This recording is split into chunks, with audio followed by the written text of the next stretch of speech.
Speak, listen, evolve. Be a catalyst of illumination as we join the connected threads of the world. May the echoes of understanding resound in the depths of truth. As Dialogues Unplugged and reveal all aspects of society. Here in Dialogues Unplugged. The Comic Ray showcases the blast and stories of vibrance. Here in episode 1 of Dialogues Unplugged, The Comic Ray, we are amplifying the waves from small echoes to reverberation with a glimpse of Ruby Rhapsody's rock and roll world.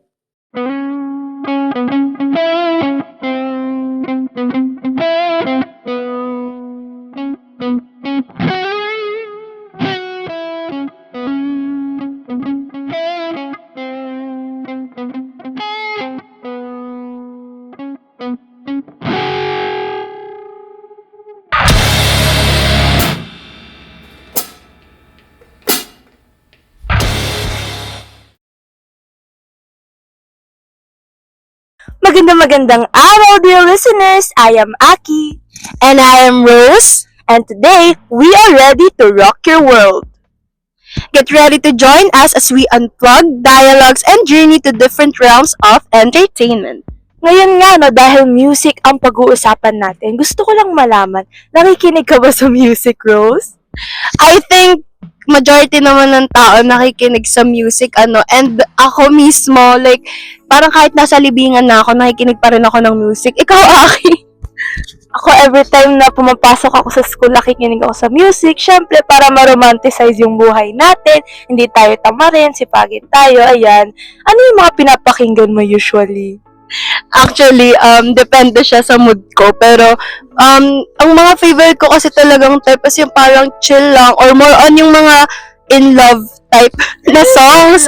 Pero kapag, kunwari kailangan ko nang magising ako, kailangan ko syempre yung upbeat na music talaga. Pero, ready naman akong ready talaga. I mean, open naman akong makinig sa kahit anong type. Basta, maganda naman yung musicality and most especially yung lyrics talaga. Sobra siyang important for me kasi para sa akin, kung ano yung pinapakinggan mo, parang yun yung nafe-feel mo as of the moment. Ganon. Ikaw?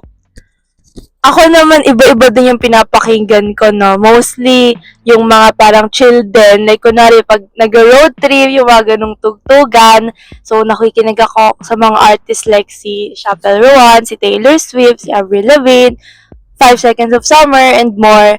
Tapos, naalala ko dati, kapag di ako makatulog, nakikinig ako sa, sa playlist, and naka-shuffle siya. So, minsan, may tutugtog na parang Metallica, tapos biglang iiyak. Tapos biglang Metallica ulit. So, nagigising ako. Parang iba-iba yung music. Kasi nga, dapat open tayo, di ba, sa iba't ibang music.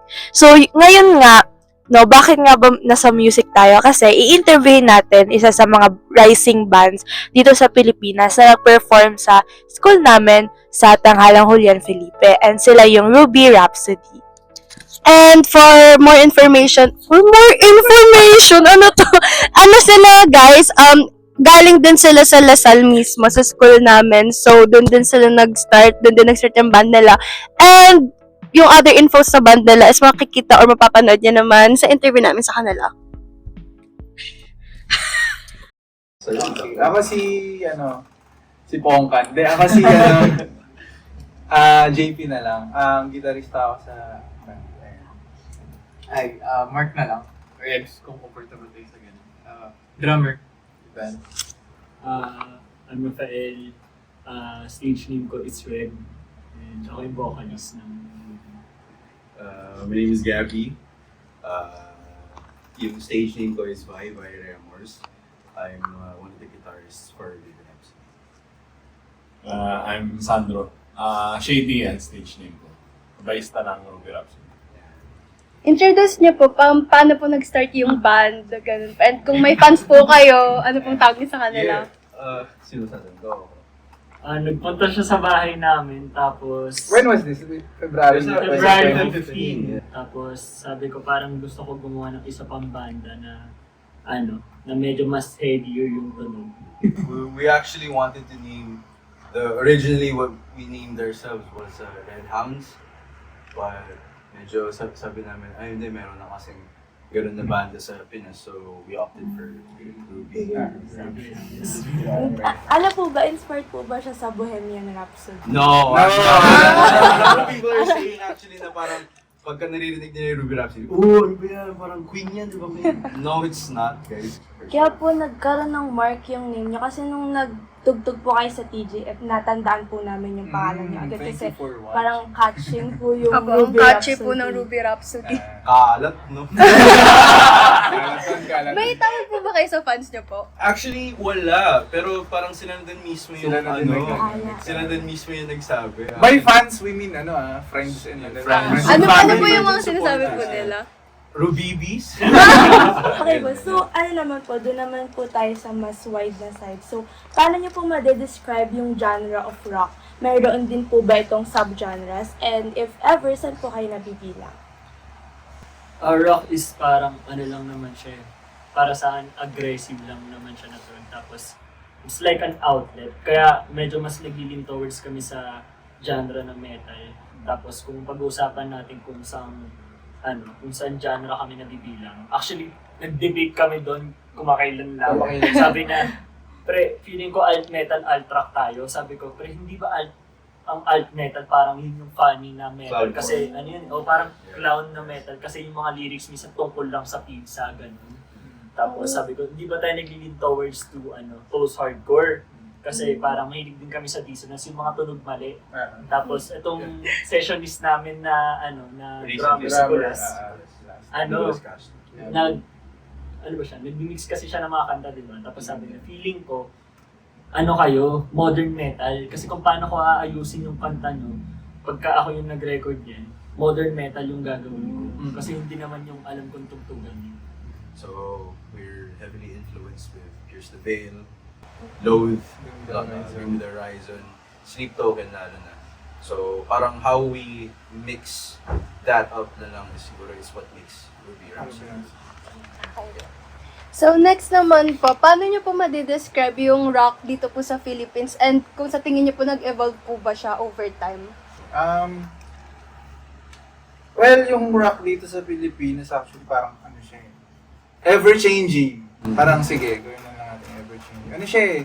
Nag-start siguro siya mga 70s, 80s with Juan de la Cruz Band. Yan, sila Pepe Smith. Mga OG yan, as in mga lolo natin yan sa rock. Kasi sila Pepe Smith, rest in peace po.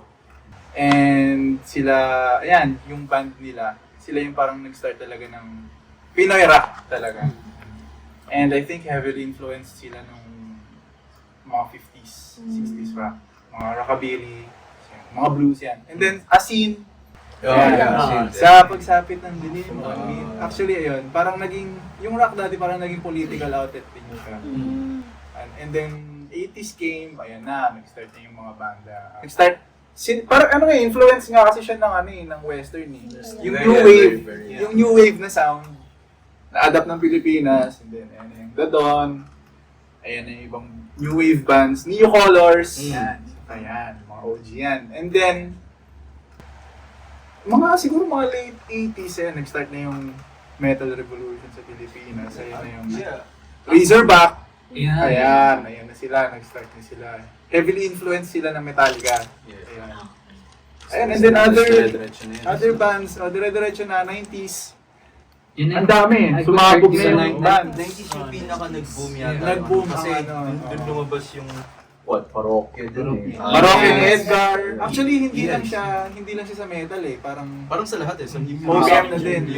Parang mas nabuo din yung what OPM is. What OPM is. Ayan, yung Parokya ni Edgar. E-Heads. Keso, yan, pag sa metal. Greyhounds. Nandiyan na yung Slapshot. And then 2000s, yung nag-boom na talaga yung OPM na rock. Kamikaze, you've got Urban Dub, Franco, and then para mga mid-2000s, ayan yung pogi rock. Ayan, doon na lumalabas yung yung parang typecast. Hale, Kalya Lili, yung mga pogi, yung mga frontman. And then, mid-2010s, 2017, yan na yung Four of Spades, and yung Ben. Yeah, yung modern OPM na version. So, I would say na ever-changing talaga yung... And then, hindi ko pa ano yun ha, sobrang ano pa nun, sobrang Ano ba yun eh? oversimplification pa yun. Yeah. Kasi now, may mga bands talaga na super experimental, super gagaling, Yeah. na hindi mo makikita sa mainstream. Yep. Kahit sa social media, hindi mo Yeah. sila makikita. As in, sa mga venues lang talaga. Pag bumaba ka lang mismo dun sa mga Oo, gigs. oo, ayun. Lalo din sa Cavite, ang dami. Di ba po Super lawak. nag-gigs din po kayo? Ayun. Ano siguro, just to add, pero yung apart from yung Philippine rock and roll and its evolution, one thing na I think yung mas prevalent lang din na genre per se in terms of rock is yung punks. Lalo na sa Philippine culture. Punk. Even sa States, sobrang lakas ng Philippine punks. So parang through it all, yun yung kumbaga yun yung underbelly na hindi nabibigyang boses, hindi nabibigyang boses is yung punk subculture sa Philippines. Actually ngayon, ang interesting kasi you're familiar with Zil. Yes. I think I would say na siya yung parang nagiging I guess main voice no. Kasi I don't know, para sa akin the more na nakikita ko yung Zil sa recommendations ko sa FYPs ko, mas pumapasok lalo yung iba't ibang punk group sa akin. Siguro, may ganito pala tayo. May ganito Iba pala na tayo. yung aesthetic niya kasi ngayon. Yeah, pero hindi lang rock and roll, hindi lang pop yung meron ang Pinas. Guys, what you hear in the States, kaya din natin makisabayan. Hindi lang talaga siya na-overshadow lang talaga siya ng mainstream. So, yun nga, parang there's so much more to just what you're currently seeing. How can you describe po yung current situation niyo po as a rock band in the music field? And if mahirap po ba yung funds and yung pag-a-advertise niyo po sa sarili niyo pong band? Oh my gosh. Kamusta po yung industry niyo po? Sige. Sa akin kasi sa fans tayo nag-aasikaso. Yeah. Sariling bulsa talaga. Sariling bulsa talaga. Actually, swerte nga namin kasi nung nag-start kami nung college, syempre supported pa ng parents. So, kahit pa paano meron kaming nailalabas na hanggang ngayon, na naipon before na hanggang ngayon parang nagagamit pa din namin. And sa state siguro nung band namin ngayon, ano lang kami, parang starting out pa lang kami. Testing the waters. Testing the waters pa lang kami. First years pa lang. First So, years pa lang. medyo, again, sa lahat naman yata ng worth it gawin. Kailangan talaga mahirap nila. Ayun. Tapos, ayun, actually, first, parang pinaka-major league namin outside Cavite sa Sagiho. Yeah. Sobrang legendary, parang. It was a legendary venue. Legendary venue talaga. Before from Mayonnaise. And then, sa advertising, parang hindi talaga kami maboka sa SOCMED. Yeah. Talagang pag may sinasalihan lang kaming events, ganyan, gigs. Yun din siguro yung isa sa namin, challenges. Yung pag-advertise namin. Paano properly. How we Kasi show diba, ourselves, yeah. Oh yeah, kasi diba, for example, TikTok, there's a lot of, bands, like groups, artists na sumisikat sa TikTok. Hindi ko... Hindi kami ma-TikTok eh. Yeah, Hindi kami I don't ma-TikTok. think I don't think any of us use actively use TikTok. I'd say yun, challenge din namin yung pag-advertise sa sarili namin. Baka bigla kasing maging skibidi na lang yung But yeah, it's a challenge again. It's like, kanya-kanya muna kaming support sa isa't isa for the band. Pero parang at the end of it, we constantly remind ourselves na okay, may mapapatulungan naman. Like, Consistency. basta consistency. Pero wala, kailangan mo ng gapangin. Kami parang more on connections kami talaga. Yeah, building community. Building community Which is what kami. matters. Yung, di ba, yung kakilala niya, nakakilala ni ganito. Pwede namin natatakin. Tulad yung last time, yung session drummer namin, kakilala ko din. Nakasama ko before. And then yung mga tropa-tropa, hatak-hatak. More on community connections lang talaga kami. Hindi kami talagang... parang... Which is important din. Kasi in the long run, yung community na nabuo ng banda is what pushes the band. Tapos ano po yun, aside from building a community, meron pa po ba kayong message na gusto pong i-impart sa mga audience po ninyo? And how does rock help you to communicate that message? I think si drum. In terms of messaging sa mga sinusulat namin and how we are in general, one of the things na concept namin sinasabi, or rather yung mantra namin is hindi pwedeng hindi. Hindi pwede. So we have a firm belief na parang no matter how tough it goes, no matter the struggle, we must keep pushing forward. And one of the things then na I think nasa Facebook namin yun, which is yung bio namin is a symphony from those below. So what does that mean? Parang for us kasi the music that we make, the music that we perform isn't just for the sake of fame. It isn't just for the sake of gusto namin ganito. It's always again lahat ng mga na-experience namin success or lahat ng mga good na na-experience namin, it all comes with the mindset lang or with the grind lang na what we say is what hurts us the most. So, yung perspective namin doon is that whether good nor bad, Ruby Rhapsody will remain true to itself. Which is, yung a symphony from those will actually see bare bones yung nagsulat. So, it's like, we're going to show who we are, the good and the bad.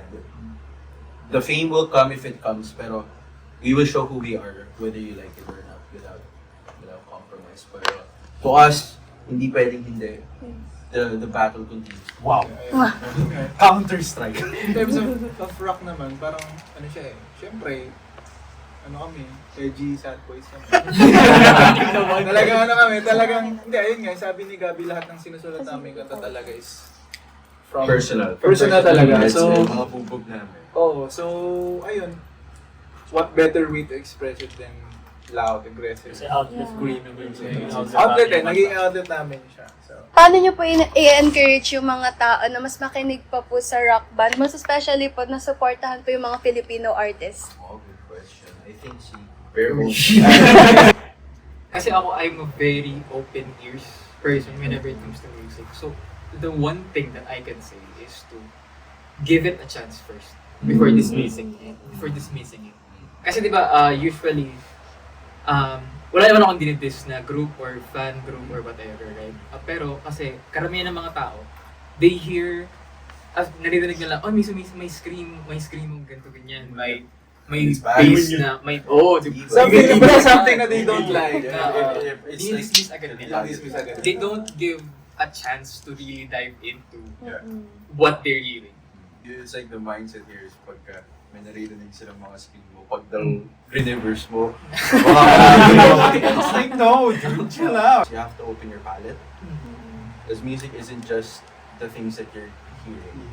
And you're listening. The music isn't just the things you're listening. Like imagine, yung mga sa amin, I wouldn't say guilty pleasures, pero yung isa sa amin, diehard Genie fan.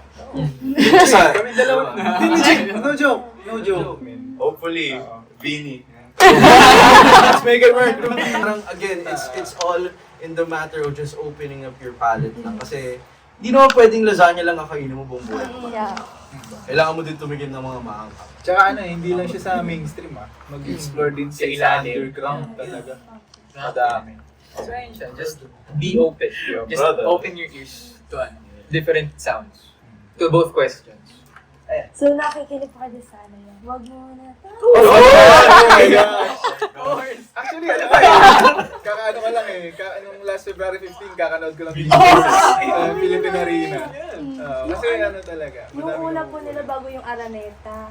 No, yung sa Philippine Arena, sa yung Gilaw. last. Yung bago sila mag-world tour, umikot sa Diba? World tour nag-ikot lang sa Pinas. So, last na po, since ipopost po namin to sa social media, baka gusto nyo pong i-promote yung sarili nyo po, mga contact info nyo, and yung mga next gigs nyo po. And also po, if may message po kayo sa mga gusto rin po mag-start ng band nila, ano po yung gusto nyo pong sabihin sa kanila? Hi! So we're Ruby Rhapsody. We're from Cavite. So if you guys want to hear a lot of metal stuff, we're influenced by Loathe, Sleep Token, Bring Me the Horizon, and Here's the Veil. So if you guys want to hear some of that or some of our music, just look up Ruby Rhapsody PH on Instagram and sa Facebook and Ruby Rhapsody. It's a YouTube din. It's a YouTube din. If you guys want to hear our song, we did a cover of Ariana Grande's Dangerous Woman. So we worked extremely hard on that. So have a listen. you know, and siguro sa gigs namin, we have a lot in store for this actually school year. Ang dami naming ganap.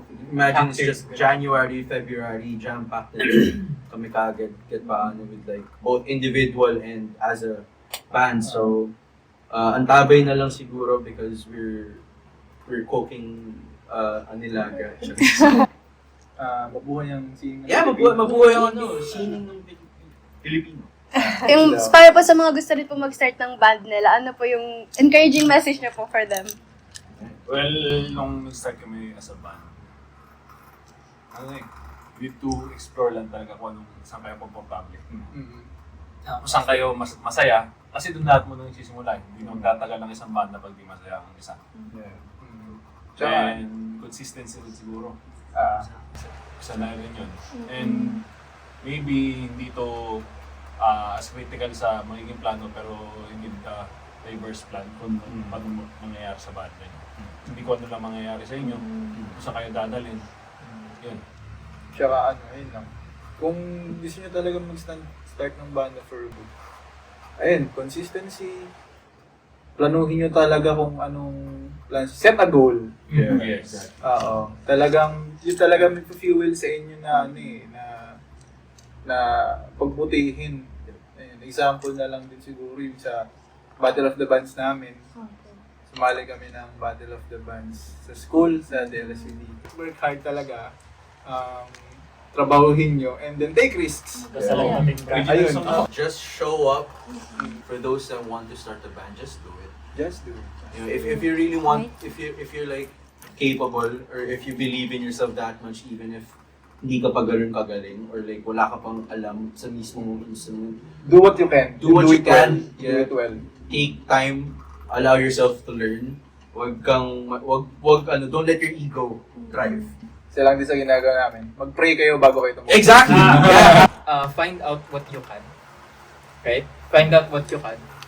Tapos, weaponize mo. Basically, find your own style. Tapos, Sa mga nag-i-start magbanda, sabi ko lang trust your guts. ayan. Ayun. Ayun. And thank you so much po.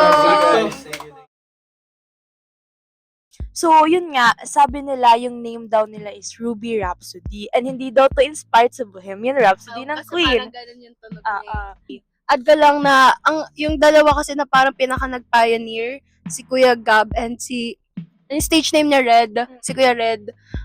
Favorite kasi nilang color is red. Tapos tawag daw nila sa mga fans nila, Ruby Babies. Interview na po namin ang Ruby Rhapsody. Kami ang, ewan ko first tayo, pero at least, na-interview na namin sila like, keep up guys. Tapos ayun nga, no, sabi nila madami daw subgenres ang rock. Mayroong alt, may modern metal, heavy metal, ganyan. And masasabi daw nila sa kanila na modern sila. And yung rock daw, ginagamit nilang outlet nga. So parang paghalit sila, may gusto silang i-express, ganyan. Ayun, tapos yun nga, nagsabi sila about sa situation ng Philippine rock or music sa Philippines. So, sila dahil rising band sila, yung fans nila sa kanila lang din ang gagaling. So, mahirap siya. Tapos, sinabi nga nila hindi sila pala social media, kaya yung pag-advertise nila more on building connection. So, nagtatawag sila ng friends, ng family, ganon.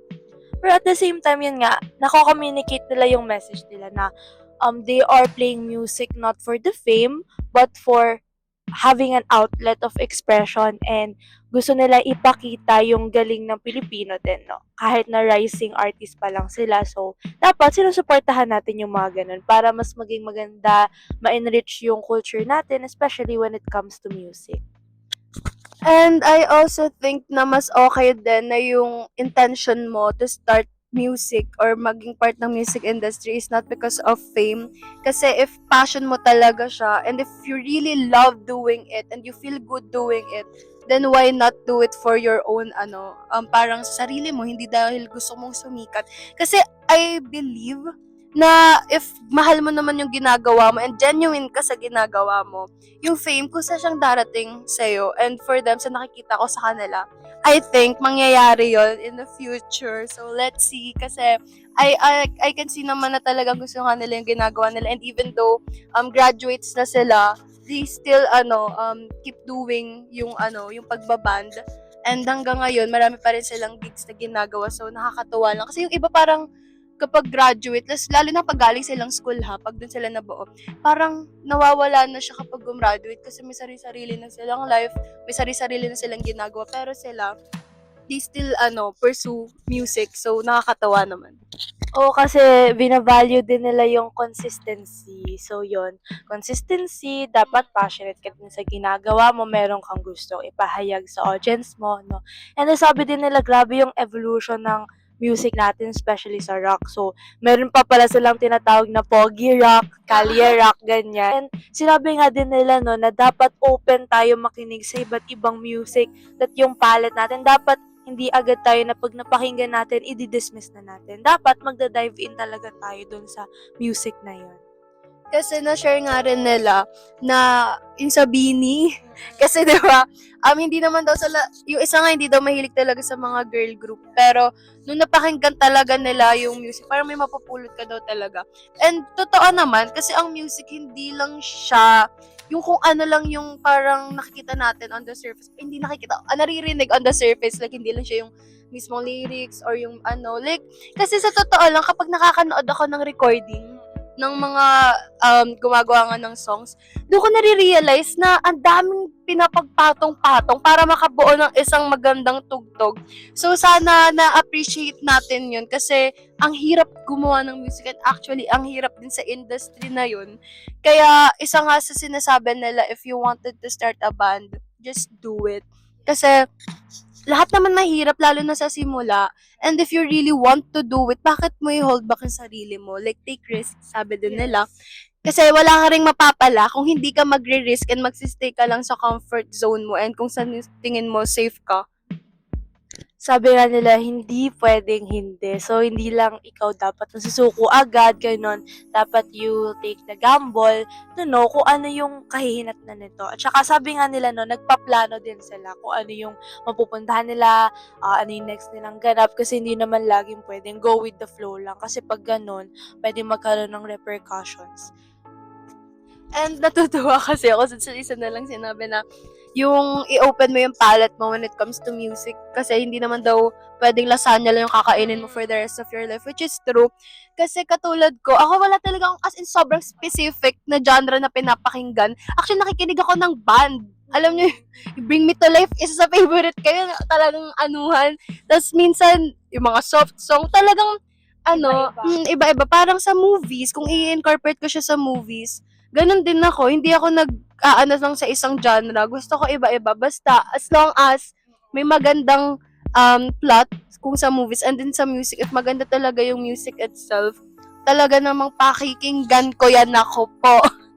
Sabi nga din nila, no, if you are aspiring to have a band or become a music artist, dapat i-weaponize mo yung strengths mo kung saan ka magaling. Kunwari, dito mahina ka, pero dito magaling ka. I-weaponize mo yun, yung gamitin mong parang tool para makatulong ka dun sa banda, maging instrumento ka, ganyan.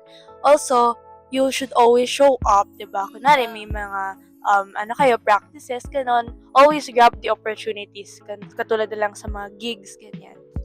So, ayun nga, sabi din nila na naglalaban din yung mainstream music or yung mga international sa music natin. So, kaya dapat na supportahan natin yung artist natin para hindi sila matabunan. Ganon. Magkaroon sila ng parang edge amongst the international artists. Katulad ng Bini, diba? So, sabi nga ng Billboard Philippines ni Cara Angan, is Pinoy rock dead. So, dati, nagdo-dominate talaga yung rock sa Filipino music. Mainstream. Meron tayong Eraserheads, River Maya, Kamikaze, Urban Dub, and more. So, iba-iba sila ng mga subgenres. Ngayon daw, namamatay na nga ba ang Pinoy rock? So, I guess no, I guess hindi. Kasi, ang dami ng mga banda ngayon, mga nagigigs ganon. I guess yung kulang lang natin is yung pag-suporta, yung pag-campaign, pag-advertise sa mga banda na to. Ayun nga din talaga yung isa kong napapasin. Like, we lack support from the Filipino people. Wow, Filipino people. Pero totoo naman kasi, like, masyado kasi tayong nafo-focus sa, like, Western or K-pop. Philippine rock, yung rock music, is part of Philippine popular culture. Kasi it has been here since the 60s, so ang dami ng mga nagdo-dominate na rock bands. And in order for it to continue enriching Filipino culture and preserving, dapat isupport natin yung mga Filipino artists such as Ruby Rhapsody na nagsisimula pa lamang para mas mapunta sila sa mainstream. Also, na always remember to just do it, sabi nga nila, and hindi pwedeng hindi. So, ang dami naming natutunan ngayon ni Rose. Yes, and parang kami din na-inspire gumawa ng banda. Kaya sobrang inspiring niya. Malay mo bukas may banda na din ako. No? And ayun nga, so I guess in this episode, we were successful to amplify the waves, to introduce rock, and to introduce one of the rising Philippine artists in the industry of music. So, thank you all for listening. Again, I am Aki. And I am Rose. And this is Dialogues Unplugged.